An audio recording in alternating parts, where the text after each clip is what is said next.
नमस्कार श्रोते हो, मी रुपाली पुरळकर कथा वाचन या आपल्या यूट्यूब चॅनलवर तुम्हा सर्वांचं मनपूर्वक स्वागत करते. पुस्तक मुक्ती कोण पथे, लेखक डॉक्टर बाबासाहेब आंबेडकर. बाबासाहेबांच्या भाषणाची सुरुवात. नुसत्या महारांचीच परिषद का. सद्गृहस्थ बांधवांनो आणि भगिनींनो, ही परिषद मी केलेल्या धर्मांतराच्या घोषणेचा विचार करण्याकरिता मुद्दाम बोलवण्यात आले आहे. हे तुम्हास कळून चुकले आहेच. धर्मांतराचा विषय हा माझ्या दृष्टीने अत्यंत जिव्हाळ्याचा आहे. इतकंच नव्हे तर तुमचे पुढील सर्व भवितव्य माझ्या दृष्टीने त्याच्यावर अवलंबून असल्याकारणाने तो विषय मला अत्यंत महत्त्वाचा वाटतो. हे महत्त्व तुम्हा सर्वांना पटले आहे असे म्हणण्यास हरकत वाटत नाही. असे नसते तर आज एवढ्या मोठ्या समुदायाने तुम्ही येथे जमला नसता. आणि म्हणून सर्वजण या ठिकाणी जमला आहात ते पाहून मला आनंद वाटतो. धर्मांतराची घोषणा केल्यापासून अनेक ठिकाणी लहान मोठ्या प्रमाणावर सभा भरवून आपल्या लोकांनी या विषयावरील आपली मते व्यक्त केलेली सर्वांच्या कानी आलेली आहे. परंतु सर्वांनी एके ठिकाणी जमून विचार विनिमय करून धर्मांतराच्या प्रश्नाची निर्णयात्मक चर्चा करण्याची संधी आज पावतो आपल्याला प्राप्त झालेली नव्हती. तशा संधीची तुमच्यापेक्षा मला अत्यंत जरुरी आहे. धर्मांतराची मोहीम सफल होण्याकरिता पूर्वतयारीची फारच आवश्यकता आहे. ही गोष्ट तुम्हा सर्वांना कबूल करावी लागेल. धर्मांतर हा काही पोरखेळ नव्हे. धर्मांतर मौजेचा विषय नव्हे.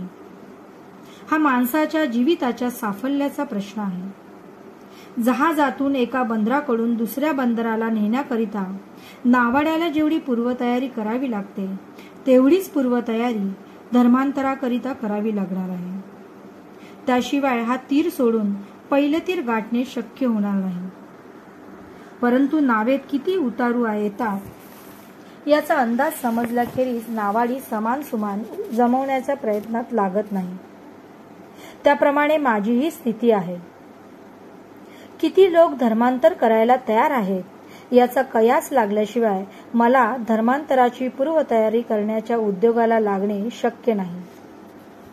परंतु आपल्या लोकांची कुठेतरी परिषद झाल्याशिवाय लोकमताचा कयास घेण्याची संधी मला प्राप्त होणार नाही असं जेव्हा मी मुंबईच्या कार्यकर्त्यांच्या लोकांस सांगितले तेव्हा त्यांनी खर्चाची अगर परिश्रमाची सबब पुढे न करता परिषद भरवण्याची जबाबदारी आपल्या अंगावर मोठ्या खुशीने घेतली.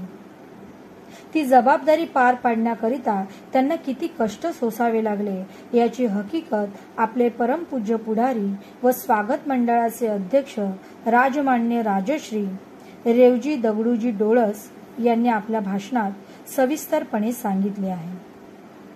इतक्या खस्ता खाऊन त्यांनी माझ्याकरिता हा जो सभेचा घाट घडवून आणला त्याकरिता मी परिषदेच्या स्वागत मंडळाचा अत्यंत ऋणी आहे.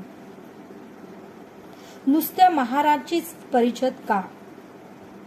माझी धर्मांतराची घोषणा जर सर्व अस्पृश्यांकरिता आहे तर मग सर्व अस्पृश्यांची सभा का बोलवली नाही. नुसत्या महारांचीच सभा का बोलवण्यात आली असा आक्षेप काही लोक घेण्याचा संभव आहे. ज्या प्रश्नांची चर्चा करण्याकरिता ही सभा बोलवण्यात आली आहे त्या प्रश्नांचा खल करण्यापूर्वी या आक्षेपाला उत्तर देणं मला आवश्यक वाटते. महारांची सभा का बोलवली व सर्व अस्पृश्यांची सभा का बोलवली नाही याला अनेक कारणे आहेत. पहिले कारण असे की या परिषदेत कसल्याही प्रकारच्या मागण्या मागायच्या नाहीत किंवा हिंदू लोकांपासून काही सामाजिक हक्क मागायचे नाहीत. आपल्या जीविताचे काय करायचे, आपल्या आयुष्यक्रमाची रूपरेषा कशी ठरवायची एवढाच प्रश्न या परिषदेपुढे आहे. तो प्रश्न ज्या ज्या जातीने स्वतंत्र विचार करून सोडवले बरे. ज्या कारणाकरिता सर्व अस्पृश्य लोकांची सभा एकत्रित करण्याची मला आवश्यकता वाटली नाही त्यापैकी एक कारण हे आहे. नुसत्या महारांचीच परिषद भरवण्याचे दुसरेही एक कारण आहे. धर्मांतराची घोषणा केल्यापासून आज जवळजवळ 10 महिन्यांचा अवधी लोटलेला आहे. या अवधीत लोकजागृतीचे काम पुष्कळसे झाले आहे. आता लोकमत आजमावण्याची वेळ आली आहे असं मला वाटते. हे एक साधे आणि सोपे साधन आहे अशी माझी समजूत आहे.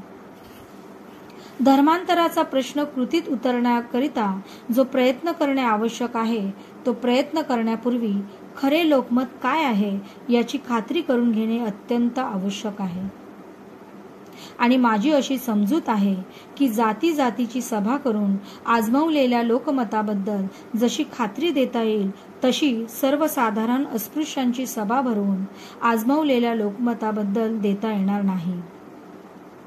कारण सर्व अस्पृश्यांची परिषद असं नाव देऊन जरी सभा बोलवली असली तरी ती सर्व अस्पृश्यांची प्रातिनिधिक स्वरूपाची सभा होऊ शकणार नाही. तसे होऊ नये व लोकमताची खात्री करून घेता यावी म्हणूनच नुसत्या महार लोकांची सभा भरवण्यात आलेली आहे. या सभेत इतर जातींचा समावेश न केल्यामुळे त्यांचे काही नुकसान होऊ शकत नाही. त्यांना धर्मांतर करायचे नसेल तर त्यांचा या सभेत समावेश न केल्यामुळे त्यांना वाईट वाटण्याचे काही कारण नाही. त्यांना धर्मांतर करायचे असेल तर या सभेत त्यांचा समावेश करण्यात आला नव्हता म्हणून त्यांच्या धर्मांतरास कसलीही आडकाठी येऊ शकणार नाही. जशी महार लोकांची सभा भरवण्यात आलेली आहे तशीच अस्पृश्यातील इतर जातींना आपापल्या जातीच्या सभा भरवून या विषयासंबंधाने आपले लोकमत व्यक्त करण्याची संधी मोकळी आहे व तशा सभा त्यांनी कराव्या अशी मी त्यांना सूचना करतो व त्या कामी त्यांना माझ्याकडून जी मदत होण्यासारखी असेल ती मी अवश्य करेन. एतवर झाली ती केवळ प्रस्तावना झाली. आता मी आजच्या सभेच्या मुख्य विषयाकडे वळतो. धर्मांतराचा विषय जितका महत्त्वाचा आहे तितकाच तो गहनही आहे. साध्या माणसाच्या बुद्धीला त्याचे आकलन होणे कठीण आहे. तसेच साध्या माणसाला धर्मांतरासारख्या विषयाची समजून करून देणे हे काम सोपे दिसत नाही. तथापि तुम्हा सर्वांची समजूत पटल्याशिवाय धर्मांतर कृतीत उतरवणे कठीण आहे याची जाणीव मला पूर्णपणे आहे. आणि म्हणून जितक्या सुलभ रीतीने या विषयाची मांडणी मला करता येईल तितक्या सुलभ रीतीने मी ती करणार आहे. धन्यवाद. डॉक्टर बाबासाहेब आंबेडकरांचं हे भाषण तुम्हा सर्वांना कसं वाटलं हे मला कमेंट करून नक्की सांगा. आणि माझ्या चॅनलवर जर तुम्ही नवीन असाल तर सबस्क्राईब करा आणि बेल आयकॉन प्रेस करा जेणेकरून माझ्या नवीन नवीन व्हिडिओज सर्वात आधी तुमच्यापर्यंत येतील. तसेच जास्तीत जास्त शेअर आणि लाईक करा. तोपर्यंत धन्यवाद.